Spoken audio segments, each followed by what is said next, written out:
Assalamu alaikum students, it's your butterfly social study class 4. Today we will start inshallah our new chapter number 5. The old man danced.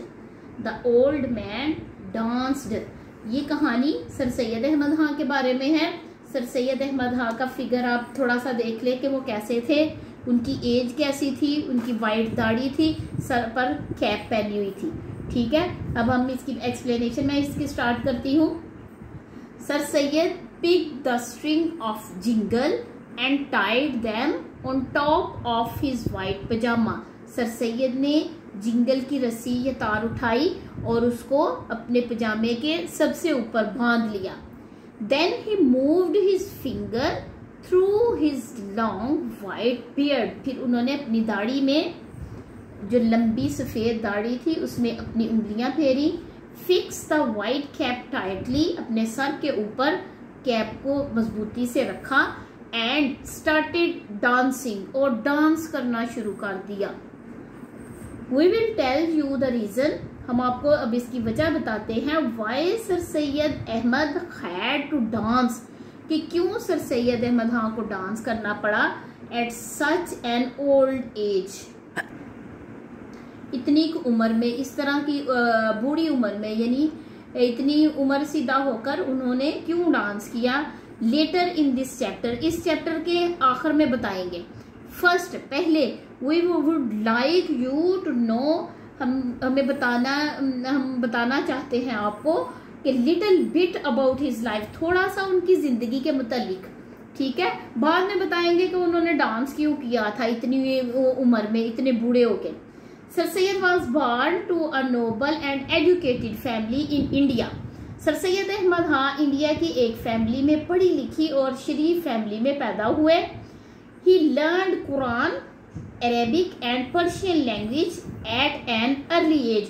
उन्होंने छोटी ही उम्र में कुरान भी सीख लिया, कुरान पढ़ लिया, और अरबी और पर्शियन लैंग्वेज उन्होंने सीखी थी। अरबी और फारसी जुबान उन्होंने सीख ली थी। He liked reading, writing and helping other. वो, उनका काम क्या था कि वो रीडिंग राइटिंग पसंद करते थे और दूसरों की हेल्प करना उन्हें पसंद था, दूसरों की मदद करना उन्हें पसंद था। So he decided to write books. इसलिए उन्होंने फैसला किया कि वो किताबें लिखेंगे that could guide his fellow Muslims, जो उनके दूसरे मुसलमानों को गाइड करेगी, उनको उनकी रहनुमाई करेगी या उन्हें बताएगी। This was a bad time for Muslim of India, ये इंडिया के मुसलमानों के लिए एक बुरा वक्त था। They had just lost of battle with the British, उन्होंने ब्रिटिश के खिलाफ जो जंग थी वो हार चुके थे, अंग्रेजों के खिलाफ जो जंग थी वो हार चुके थे। The Muslim no longer controlled India, अब मुसलमानों का इंडिया पर कंट्रोल नहीं था, यानी जब तक मुसलमान हुक्मरानों ने, मुसलमान बादशाहों ने इंडिया पर हुकूमत की, तब तक तो वो मुसलमानों के हाथ में था। लेकिन जब वो टीपू सुल्तान और बहादुर शाह जफर और इनके साथ लड़ाइयों के बाद जो है ना, मुसलमानों की हालत ऐसी हो गई कि उनके पास इंडिया का सारा कंट्रोल ख़त्म हो गया, सारा कंट्रोल ब्रिटिश का आ गया था। इस वजह से मुसलमानों की हालत जो है ना, वो अब पहले जैसी नहीं रही थी, बल्कि वो बुरे हालात में आ गए थे। Rather the British were controlling Muslims, वो ब्रिटिश लोग जो थे वो मुसलमानों को कंट्रोल कर रहे थे। And everything else in India, और सारे इंडिया पर उनका कब्जा था। Muslims hated the British for their cruelty, चूंकि जो ब्रिटिश लोग थे वो बड़े जालिम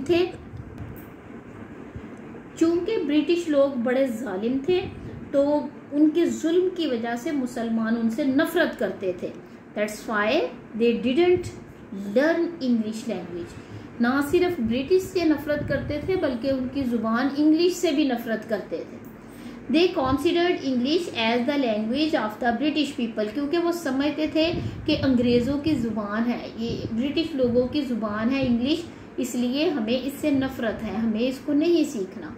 मुस्लिम didn't want to learn the English language, Muslim जो है वो नहीं चाहते थे कि वो उनकी ये ज़ुबान सीखें, क्योंकि ये उनके दुश्मन है। फॉर देयर एनिमीज, वो कह रहे थे कि चूँकि ब्रिटिश हमारे दुश्मन हैं, इसलिए हम इनकी ज़ुबान नहीं सीखेंगे।